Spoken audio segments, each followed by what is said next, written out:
Ça fait maintenant une semaine que je suis officiellement youtubeur, et pas que, mais ça je vous en parlerai dans une prochaine vidéo et dans la newsletter qui revient et à laquelle vous pouvez vous abonner en cliquant sur le lien qui correspond dans la description. Mais ce qui change principalement, c'est que j'ai aujourd'hui beaucoup plus de temps pour faire des vidéos déjà qui vont sortir beaucoup plus régulièrement, et j'ai aussi beaucoup plus de temps pour aller à la rencontre de personnes, d'artistes ou encore d'associations qui sont intéressantes et qui portent des projets que j'ai envie de soutenir. Et aujourd'hui on va partir à la rencontre de Gisèle Magnan, la fondatrice de l'association Les Concerts de Poche.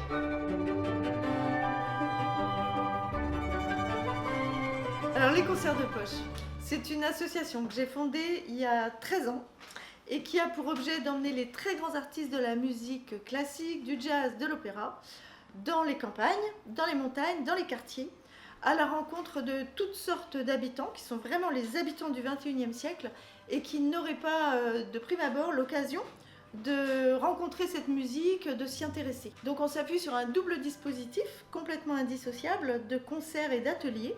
Donc les ateliers sont organisés dans tous les établissements scolaires, dans les centres sociaux, dans les maisons qui s'occupent de toutes sortes de publics qui sont parfois un petit peu éloignés et puis qui peuvent rencontrer des difficultés. On va dans les maisons de soins par exemple, et également et les concerts, eux, ils sont donnés dans les salles des fêtes, dans les maisons de quartier.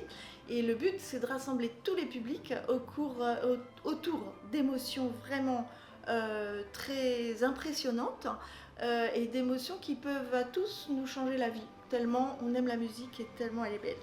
Aller donner un concert et arriver à 8h moins le quart pour repartir une fois que le concert est fini, ça n'a pas d'intérêt en soi. Ce qui est important, c'est de pouvoir préparer les personnes qui vont au concert et partager. Et donc je sais qu'il y a beaucoup d'ateliers qui sont faits de préparation pour déjà préentendre en quelque sorte les œuvres qui vont être données. Mais il y a aussi des ateliers qui consistent à partager, c'est-à-dire à jouer ensemble et chanter ensemble. Et ça, moi je trouve ça primordial, parce que chanter ensemble, il n'y a rien qui peut rapprocher les êtres humains plus que ça, quoi. C'est vraiment la communion parfaite autour de la musique, et puis se rendre compte que finalement, la voix c'est universel, mais il n'y a rien de compliqué dans tout ça. L'essentiel, c'est véritablement de partager. Donc moi, je suis bien entendu ouvert, et je fais ça extrêmement naturellement avec mon instrument, ou sans, ou en parlant, ou tout ça, d'être là pour fédérer, pour communiquer, pour partager. Pour faire un petit résumé, ce projet c'est des concerts avec des artistes plutôt sympas en province tout près de chez vous, avec aussi des ateliers indissociables de ces concerts pour impliquer le spectateur à fond, qui peuvent créer du lien social, et ça c'est très très bien, et pour créer pourquoi pas des vocations pour les jeunes spectateurs et même les plus vieux, c'est possible également. Tout ça, ça fait que j'avais envie de soutenir le projet de l'orchestre des concerts de poche. L'idée de l'orchestre, elle est venue des musiciens eux-mêmes. Il y a depuis 13 ans en fait, au début, moi j'ai commencé tout petit, l'association, et puis il y a eu de plus en plus d'artistes qui s'y sont intéressés, de plus en plus de territoires qui se sont ouverts pour qu'on puisse organiser tous ces concerts et ces ateliers. On va maintenant dans la France entière, mais les artistes eux-mêmes, ils ont à un moment donné vraiment éprouvé le besoin de faire des choses ensemble, de se retrouver. Alors ils se retrouvent 2 par 2, 3 par 3, les grands solistes nous amènent les artistes que eux ils préfèrent et avec lesquels ils ont vraiment envie aussi d'essayer des nouveaux programmes. Et là, en fait, il y a carrément des quintettes, des quatuors qui ont envie de jouer ensemble, de se réunir. Et donc, le compagnonnage des artistes au concert de poche fait que c'est le moment de créer un orchestre réduit sur le mode du format, puisqu'il n'y aura qu'une quinzaine de musiciens, mais un orchestre au contraire énorme sur le plan du talent et de l'investissement de chaque musicien pour faire vivre toute la musique symphonique, la musique concertante, qui va donc bénéficier de réduction, bien sûr, parce que David Walter, par exemple, qui va diriger l'orchestre, va aussi réduire les très grandes œuvres symphoniques, les symphonies de Beethoven, le concerto de Dvorak, par exemple, pour un orchestre plus petit. Mais chaque musicien est tellement investi dans ce qu'il fait que l'orchestre en lui-même, il sonne comme un orchestre symphonique. Et c'est ça qu'on va emmener dans les salles des fêtes, dans les maisons de quartier, et on va associer tous les habitants, parce que ces habitants, ils vont recevoir au moins 4 mois d'ateliers qui vont leur permettre de chanter avec l'orchestre en première partie. Il y en aura aussi de très grands solistes. Et là, notamment, c'est Henri de Marquette qui va venir donner les premiers concerts avec nous, où il sera soliste, où il jouera le concerto de Dvorak. Et puis la série suivante, ce sera Vassilena Serafimova, cette merveilleuse percussionniste qu'on a découvert, nous, les concerts de poche, quand elle avait même pas 20 ans, et qui maintenant fait une carrière fabuleuse et qu'on est tellement content de retrouver à cette occasion. La création d'un orchestre pour diffuser la musique dans le cadre des concerts de poche et grâce aux concerts de poche m'apparaît comme extrêmement naturel dans le fond.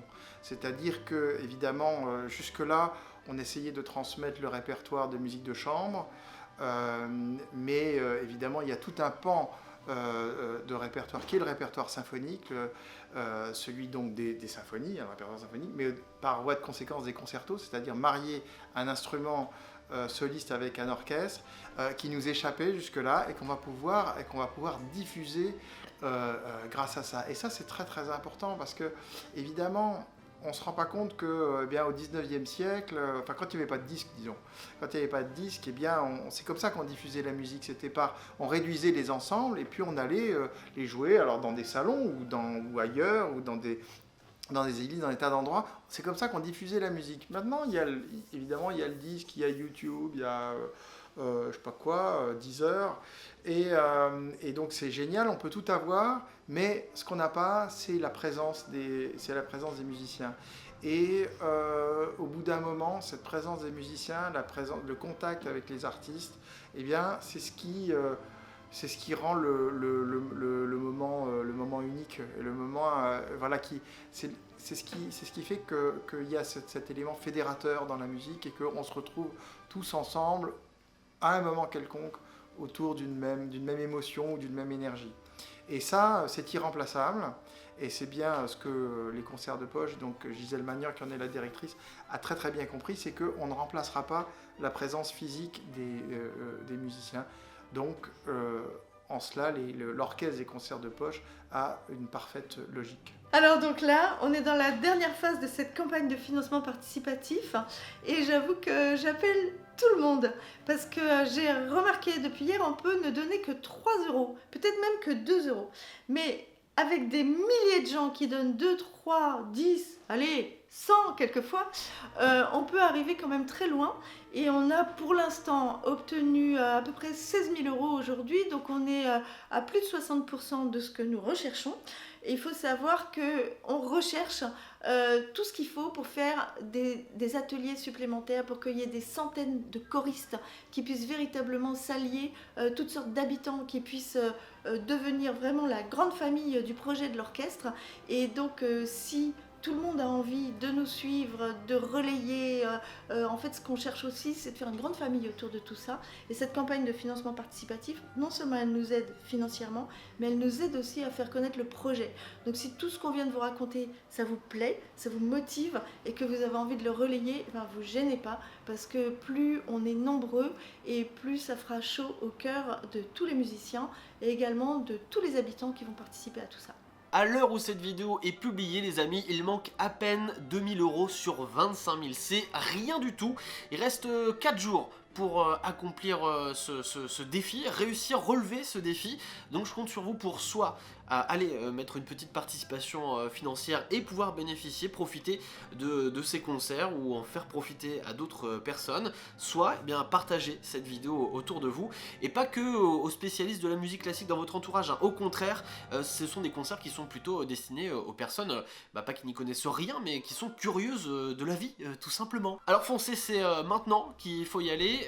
Pensez à mettre un pouce bleu avant de quitter la vidéo pour permettre à celle-ci d'atteindre un maximum de personnes. Abonnez-vous si c'est pas encore fait et puis regardez un petit peu ce qui se passe dans la description, il y a toujours des petites choses intéressantes dont mon compte Instagram que je vous invite vraiment à venir suivre puisque je vais avoir plein de choses à vous montrer très bientôt, notamment dès la fin de la semaine et la semaine prochaine puisque je pars au festival d'Aix-en-Provence avec l'ensemble Accentus qui est un chœur magnifique, l'un des plus grands chœurs français si ce n'est le plus grand.